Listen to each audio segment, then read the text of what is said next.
এই এম বস্তুটির সাথে আর একটি ডট দেখানো হয়েছে, যেটা পিঙ্ক কালারের একটা ডট দেখতে পাচ্ছ ওর মাঝে। পি বিন্দুটির গতিও একটি দোলন বা কম্পন, দেখে তো তাই মনে হচ্ছে।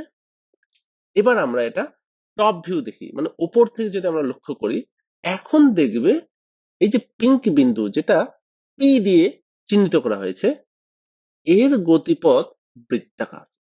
তাই সরল দোলগতি এবং সমবৃত্তীয় গতির মধ্যে কি সম্পর্ক? কেন সমবৃত্তীয় গতিশীল বস্তুকে আমরা যদি সাইড ভিউ মানে এক সাইড দিয়ে দেখি, সেটাকে দোলগতি বা দোলন বা কম্পন কেন মনে হয়?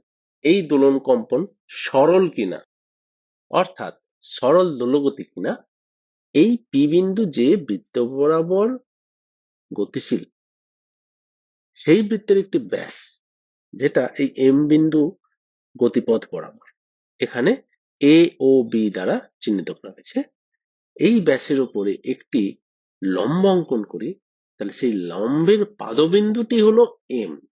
এবার যদি এটাকে আমরা প্লে করি, তাহলে দেখব এই পি বিন্দুটি যখন বৃত্তাকার পথে গতিশীল, তার অবস্থান থেকে ওই বৃত্তের ব্যাসের উপরে অঙ্কিত লম্বের পাদবিন্দু হচ্ছে এম বিন্দু।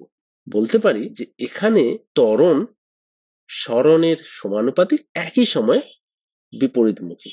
সুতরাং এই এম বিন্দুর গতি হচ্ছে সরল দোলগতি।